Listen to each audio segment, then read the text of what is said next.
Basically ഇപ്പം ചിത്രം ഭയങ്കര പ്രതീക്ഷയിലെ വലിയൊരു സ്വീകാര്യതയാണ് പ്രേക്ഷകരുടെ ഭാഗത്തുനിന്ന് കിട്ടിക്കൊണ്ടിരിക്കുന്നത്. അപ്പം അതൊക്കെ സാർ എങ്ങനെയായിരുന്നു സ്വീകരിക്കുന്നത്? തീർച്ചയായിട്ടും ഞാൻ പലപ്പോഴും സൂചിപ്പിച്ചിട്ടുള്ളതുപോലെ നീണ്ട 16 വർഷത്തെ ബ്ലെസ്സി സാറിൻ്റെ അധ്വാനം, പൃഥ്വിരാജിനെ പോലൊരു വലിയ നടൻ്റെ സമർപ്പണം, എ ആർ റഹ്മാനെ പോലെ ഒരാളുടെ കടന്നുവരവ്, റസൂൽ പൂക്കുട്ടിയുടെ കൃത്യമായ ശബ്ദ സംയോജനം, ഇങ്ങനെ അനേകം കാര്യങ്ങൾ ഈ സിനിമയുടെ പിന്നിൽ പ്രവർത്തിച്ചിട്ടുണ്ട് എന്നുള്ളതാണ്. അപ്പോൾ അതൊക്കെ പറയുമ്പോൾ പോലും സ്ക്രീനിൽ നമുക്ക് എങ്ങനെയുള്ള റിസൾട്ട് കിട്ടി എന്നുള്ളതായിരുന്നു ഏറ്റവും പ്രധാനപ്പെട്ട കാര്യം. അതിനപ്പുറത്ത് മറ്റുള്ളതൊക്കെ മറ്റു കാര്യങ്ങളാണ്. പക്ഷേ സ്ക്രീനിൽ വന്നപ്പോൾ അത് ഓരോ മലയാളി പ്രേക്ഷകനെയും, ഇന്ത്യയിലുള്ള ഓരോ പ്രേക്ഷകരെയും, ഇന്ന് മാത്രമല്ല ലോകം മുഴുവനുള്ള പ്രേക്ഷകരെ തൃപ്തിപ്പെടുത്തുന്ന തരത്തിലുള്ള ഒരു മനോഹരമായ ഔട്ട്പുട്ട് നമുക്ക് കിട്ടിയിട്ടുണ്ട് എന്നുള്ളതാണ്. അപ്പോൾ ആ അധ്വാനത്തിനെല്ലാം ഫലമുണ്ടായി എന്നുള്ളത് വളരെ സന്തോഷമുളവാക്കുന്ന കാര്യമാണ്. ഈ ടെസ്റ്റിൽ നിന്നും ഇപ്പോൾ വിഷ്വലൈസ് ചെയ്ത് കഴിഞ്ഞപ്പോൾ ഇച്ചിരി കൂടെ സ്വീകാര്യത കിട്ടുവാണല്ലോ. അപ്പോൾ എൻ്റെ ഒരു എന്താണ് പിതാവെന്ന അർത്ഥത്തിൽ തീർച്ചയായിട്ടും വായനക്കാരെന്ന് പറയുന്നത് വളരെ ചെറിയൊരു സമൂഹമാണ്. കേരളത്തിൽ ഇത്രയൊക്കെ വായനക്കാരുണ്ടെങ്കിൽ പോലും അത് വളരെ ചെറിയൊരു സമൂഹമാണ്. പക്ഷേ സ്ക്രീനിലെത്തുന്നതോടുകൂടി അത് വലിയൊരു സമൂഹത്തിൻ്റെ മുമ്പിലേക്ക് എത്തുകയാണ്. നമ്മളുടെ ഒരു കഥ അങ്ങനെ ലോകത്തിൽ പലയിടങ്ങളിലേക്ക് അറിയുകയാണ്, നമ്മളുടെ സ്വീകാര്യത കൂടുകയാണ്. അത് വളരെ തീർച്ചയായിട്ടും സന്തോഷമുള്ള കാര്യമാണ്. സാർ, ഇപ്പോൾ മാധവിക്കുട്ടി പണ്ട് എൻ്റെ കഥ എഴുതിയപ്പോൾ വരുത്തിയ അഗ്നിശുദ്ധി പോലെ ഒന്ന് വരുത്തേണ്ട അവസ്ഥയിലേക്ക് പലപ്പോഴും കാര്യങ്ങളെത്തി. അത് വേദനിപ്പിച്ചോ? അങ്ങനൊന്നുമില്ല. കാരണം ഇതൊക്കെ സ്വാഭാവികമായിട്ട് ഇതിൻ്റെ കൂടെ ഉണ്ടാകുന്ന കാര്യങ്ങളാണ്. മുൻപ് ഇത്തരം വിവാദങ്ങൾ പലപ്പോഴും ഉണ്ടായിട്ടുണ്ട്. ഞാൻ അതിനെയൊക്കെ വളരെ കൂളായിട്ട് നോക്കിക്കാണുന്ന ആളാണ്. കാരണം വിവാദങ്ങളിലൊന്നും പെടുന്ന ആളല്ല ഞാൻ, അതുകൊണ്ട് കുഴപ്പമില്ല.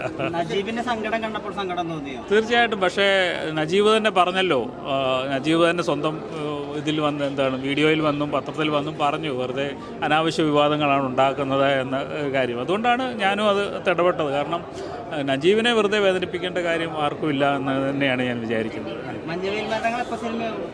ആവണമെന്നാണ് നിങ്ങളെപ്പോലെ ഞാനും ആഗ്രഹിക്കുന്നത്. ആവുമ്പോൾ തീർച്ചയായിട്ടും നിങ്ങളെ അറിയിക്കും. പിന്നെ തീർച്ചയായിട്ടും നേരത്തെ വായിച്ചിട്ടുണ്ട്. അയ്യോ അങ്ങനൊന്നും ചോദിക്കല്ലേ, അത് അദ്ദേഹത്തിനോട് ചോദിക്കണ്ടേ. അറിയില്ല, അദ്ദേഹം ചിലപ്പോൾ കാണുമായിരിക്കും. നമ്മളിപ്പോൾ എന്താണെന്ന് ചോദിച്ചാൽ നമ്മൾ ഈ പടത്തിൻ്റെ ഒരാഘോഷ മൂഡിലാണ്. അത് കഴിയുമ്പോഴല്ലേ നമ്മൾ അടുത്തൊരു പടത്തേക്ക് ഇതൊന്നും ആഘോഷിച്ച് കഴിഞ്ഞതിന് ശേഷം നമുക്ക് അതിനെക്കുറിച്ച് ആലോചിക്കാം. ഇപ്പം ഹരീഷ് പേരടിയെ പോലെ പല ആളുകളും മുന്നോട്ട് വന്നിട്ട് പറയുന്നുണ്ടല്ലോ, ഇപ്പം ബ്ലെസ്സി വിഷ്വലൈസ് ചെയ്തപ്പോൾ കാണിച്ച ഒരു സത്യസന്ധതയും യഥാർത്ഥത്തിൽ അയാളുടെ ജീവിതത്തിലുള്ള ഒരു പ്രതിബദ്ധതയും യഥാർത്ഥത്തിൽ എഴുത്തിൽ ബെന്യാമിൻ കാണിച്ചില്ല എന്ന അർത്ഥത്തിലൊക്കെ പറയുന്നത്. അതൊക്കെ ചുമ്മാതെ പറയുന്ന കാര്യമല്ലേ. ഇത് 16 വർഷം മുമ്പ് വന്ന നോവലാണ്. ഈ 16 വർഷമായിട്ടുണ്ടാവാത്ത വിവാദങ്ങൾ, നജീബിനില്ലാത്ത സങ്കടം ആർക്കാണ് ഇപ്പോൾ ഉള്ളതെന്നുള്ളത് നമുക്ക് കട്ടാൻ മനസ്സിലാവും. അപ്പോൾ അതുകൊണ്ട് അതിനോടൊന്നും നമ്മൾ പ്രതികരിക്കാനില്ല.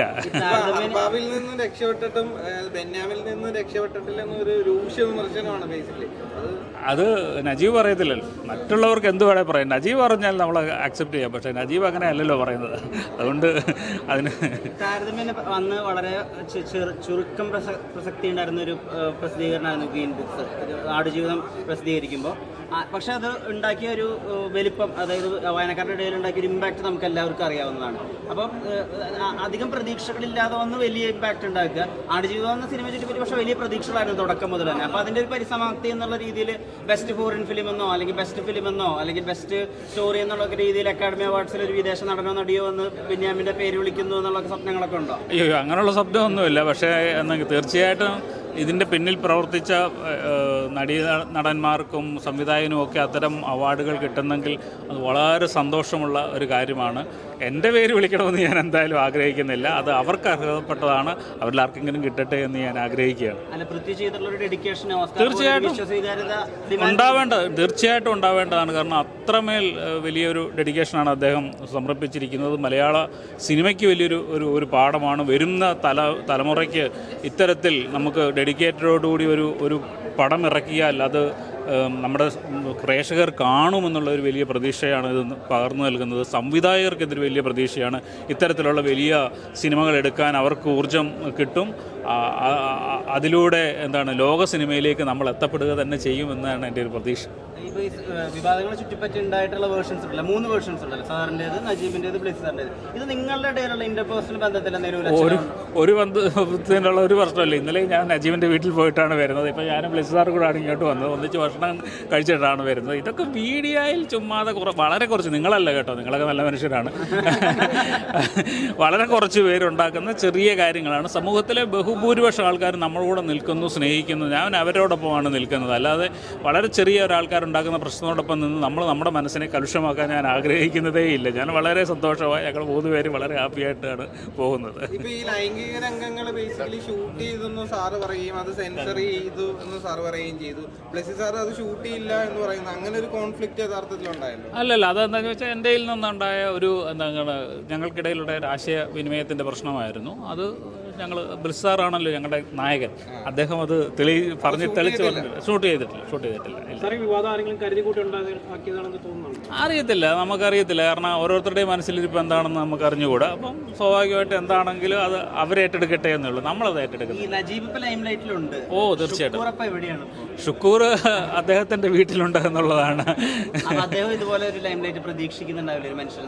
അല്ലല്ല, അങ്ങനെയല്ല ഞാൻ പറയുന്നത്. ഷുക്കൂർ എന്ന് പറയുന്നത് അദ്ദേഹത്തിന്റെ നാട്ടിലെ ഇവിടുത്തെ പേരാണ്, നജീബ് എന്ന് പറയുന്നത് അദ്ദേഹത്തിന്റെ ഒഫീഷ്യൽ പേരാണ്. അപ്പം രണ്ടും ഒരാളാണെങ്കിൽ തന്നെ നമ്മളെന്താണ് ഷുക്കൂറിനെ അദ്ദേഹത്തിന്റെ സ്വകാര്യ ജീവിതത്തിലേക്ക് വിട്ടുകൊടുക്കുക എന്നുള്ളതാണ് വളരെ പ്രധാനപ്പെട്ട ഒരു കാര്യം എന്നുള്ളത്.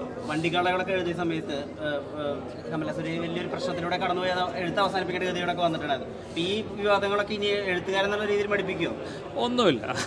ഇതൊക്കെ ഞാൻ പറഞ്ഞില്ലേ, ഇത് ഇന്നും ഇന്നലെ ഒന്നും ഇറങ്ങിയല്ലോ ഈ നോവൽ ഇറങ്ങിയിട്ട് 16 വർഷമായി ആൾക്കാർ ചിലരെങ്കിലും ഇത് വിവാദമാക്കാൻ ശ്രമിച്ചുകൊണ്ടിരിക്കുന്നുണ്ട്. പക്ഷേ അതൊന്നും എന്നെപ്പോലെ ഒരാളെ ബാധിക്കുന്നില്ല എന്നുള്ളതാണ് എൻ്റെ വിജയം. Thank you. ലോകമെമ്പാടുമുള്ള പ്രേക്ഷകർ, പല ഭാഷയിലുള്ള ആൾക്കാർ ഈ സിനിമയെ ഏറ്റെടുക്കുന്നു എന്ന് പറയുന്നത് ഒരു ലോക സിനിമയിലേക്ക് നമുക്ക് കാണിക്കാൻ പറ്റുന്ന തരത്തിലേക്ക് ഒരു അംഗീകാരം ലഭിക്കുക എന്നുള്ളതായിട്ടുള്ള ഒരു ശ്രമത്തിന് പ്രേക്ഷകർ കൂട്ടുനിന്നു എന്നുള്ളത് വലിയ സന്തോഷമാണ്. ഈ പൃഥ്വിരാജ് എന്ന മനുഷ്യൻ്റെ ഡെഡിക്കേഷൻ, അതിനെ പലപ്പോഴും ആളുകൾ വലിയ ഹോളിവുഡ് ആക്ടേഴ്സ് ആയിട്ടുള്ള ക്രിസ്ത്യൻ ബേലിനോടൊക്കെ തന്നെയാണ് താരതമ്യം ചെയ്യുന്നത്. അദ്ദേഹത്തെ അങ്ങനെയൊക്കെ തന്നെ ഒരു അക്കാഡമി അവാർഡ്സിൻ്റെ ഒക്കെ അംഗീകാരം ലഭിക്കണമെന്നാണ് ആളുകൾ പറയുന്നത്. അപ്പോൾ നിങ്ങളുടെ മനസ്സിലൊരു വിഷൻ ഉണ്ടായിരുന്നോ, ഇത് പൃഥ്വിരാജിൻ്റെ ഡെഡിക്കേഷനെ പറ്റി ആളുകൾ സംസാരിക്കണം? അല്ലെങ്കിൽ തീർച്ചയായിട്ടും ഇതിൻ്റെ അകത്തെ പങ്കെടുത്ത എല്ലാ ടെക്നീഷ്യൻസിനും ആർട്ടിസ്റ്റുകൾക്കും എല്ലാം അതിൻ്റെ ഒരു കംപ്ലീഷൻ എന്നുള്ള രീതിയിലാണ്. എന്നുവെച്ചാൽ നേരത്തെ പൃഥ്വിരാജ് തന്നെ പറഞ്ഞിട്ടുള്ള പോലെ ഇനിയും കുറച്ചുകൂടെ നന്നാക്കാം എന്ന് വിചാരിച്ചുകൊണ്ട് ഒന്നും ബാക്കി വെച്ചിട്ടില്ല. ഇതൊക്കെ തന്നെയാണ് മാക്സിമം. ഈ സ്വീകാര്യത എങ്ങനെ നോക്കി കാണുന്നു?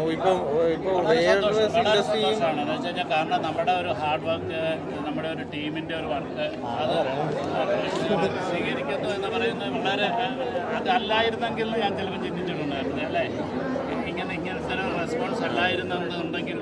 അപ്പം അത് വളരെ അഭിമാനമുണ്ട്, എല്ലാവരോടും നന്ദിയുണ്ട്.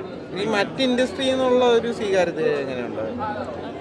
പിന്നെ ഞാൻ ആദ്യം തന്നെ കമൽ സാറ്, മണിരത്നം സാറ്, അങ്ങനെയുള്ള പ്രമുഖരായ ഒരുപാട് ആൾക്കാർ ഈ സിനിമയെ കാണുകയുണ്ടായി.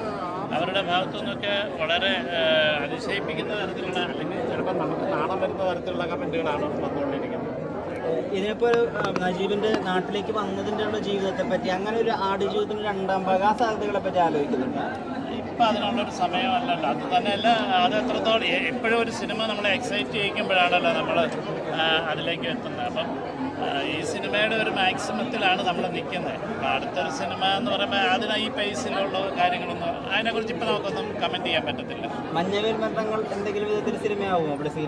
ഇപ്പം ഞാൻ എനിക്ക് ഏറ്റവും ഇത് മാക്സിമം ലോകത്തിൽ ഈ സിനിമ എത്തിക്കുക എന്നുള്ളത്, നമ്മുടെ മലയാളികളിൽ മാത്രമല്ല ലോകമെമ്പാടുമുള്ള, എന്ന് വെച്ച് കഴിഞ്ഞാൽ ഇതിൻ്റെ ആ ഒരു എക്സ്പീരിയൻസ് എന്ന് പറയുന്നത്, ഈ സബ്ജക്റ്റ് പറയുന്നത് എല്ലാ ഭൂഖണ്ഡങ്ങളിലും ഉള്ളതാണ്. ഇത്തരത്തിലുള്ള ഒരു പ്രവാസവും അതിൽ പെടുന്ന അതിജീവനം, പ്രവാസത്തിനെക്കാട്ടും അതിജീവനമാണ്. എന്ന് വെച്ചാൽ നമ്മളുടെ എപ്പോഴും തകർന്നു പോകാമെന്ന് വിചാരിക്കുമ്പോൾ നിരാശ ഉണ്ടാകുന്ന ഒരു ജീവിതത്തിൽ കൂടാണ് നമ്മളൊക്കെ കടന്നു പോകുന്നത്. അപ്പോൾ അതല്ല, ജീവിതത്തിന് വളരെ പ്രതീക്ഷയോടുകൂടി ഉത്സാഹത്തോടുകൂടിയുള്ള ഒരു ശ്രമം. അത് ഇപ്പം ഞങ്ങളുടെ ടീമിൻ്റെ കാര്യത്തിലാണേലും നജീബിൻ്റെ കാര്യത്തിലാണേലും ആ ഒരു വ്യക്തി തന്നെയാണ് ഉണ്ടാകുന്നത്. അവസാനം ഒരു ദിവസം ഉണ്ടാകും എന്ന് പറയുന്ന ആ ദിവസങ്ങളാണ് നമ്മളിപ്പം അനുഭവിച്ചുകൊണ്ടിരിക്കുന്നത്. ഒരു വ്യാഴവട്ടക്കാലമാണ് ഒരു സിനിമയ്ക്ക് വേണ്ടിയിട്ട്, അതിനേക്കാൾ അപ്പുറത്താണ് നൽകിയിട്ടുള്ളത്. ഒരു സമയത്തും നിരാശ ഉണ്ടാവാതിരിക്കാൻ ബ്ലെസ്സി എന്ന മനുഷ്യൻ എന്താ ചെയ്തിരുന്നത്? ഞാൻ പ്രത്യേകിച്ചൊന്നും ചെയ്തില്ല. ഞാൻ സിനിമയെ കൂടുതൽ സ്നേഹിച്ചു. ആടുജീവിതത്തിൻ്റെ ഓരോ ഫ്രെയിമുകളും ഞാനും എൻ്റെ ടീമിലേക്കും വരച്ചിടാനും കൂടുതൽ മെച്ചമാക്കാനും ശ്രമിച്ചു. കാരണം ഒരുപാട് പ്രതികൂലങ്ങളിലല്ലേ നമ്മൾ സാധാരണ ഒരു എൻവയോൺമെൻറ്റിൽ നിന്നിട്ടല്ല നമ്മൾ ഷൂട്ട് ചെയ്യുന്നത്.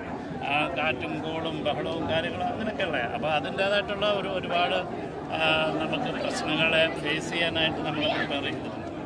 സാർ ഇപ്പോൾ ഒരു കോൺട്രവേഴ്സി നടക്കുന്നുണ്ടല്ലോ ബേസിക്കലി, ഇപ്പം അത് സാർ എങ്ങനെയായിരുന്നു? ഞാൻ അങ്ങനെ പിന്നെ വീണ്ടും നിങ്ങളെ ആയിരിക്കും ഞാൻ ചിലപ്പം അതൊരു തമാശ പറയുക, അല്ലെങ്കിൽ ഞാൻ ആയാലും വലിയ ഭാഗ്യത്തിന് ഞാൻ പണ്ട് തൊട്ടേ ഞാൻ ഇതിലോട്ടൊന്നും ഈ സോഷ്യൽ മീഡിയ എന്ന് പറയുമ്പോൾ മാക്സിമം ഒരു വാട്സാപ്പിനപ്പുറത്തേക്ക് ഞാൻ പോയിട്ടില്ല. അപ്പം വാട്സാപ്പിൽ ആരെങ്കിലും അയച്ചു തന്നാൽ ഈ കോൺട്രവേഴ്സി ഒക്കെ കാണാം.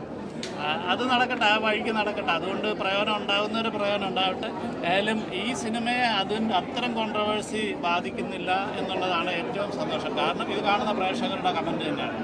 കോൺട്രവേഴ്സി ഒരു വഴിക്ക് പോകട്ടെ, അതിന് സമയമുള്ളവർ അതിനും മെനക്കെടട്ടെ. എന്നെ സംബന്ധിച്ചിടത്തോളം ഇപ്പോൾ അതിനൊരു സമയമില്ലാത്തതുകൊണ്ട് ഞാൻ അതിനൊരു കമൻറ്റ് പറയുന്നില്ല. മോഹൻലാൽ സിനിമ ഉണ്ടത് എഴുതുന്നു, സത്യമാണോ? ഞാനും കേട്ടിങ്ങനെ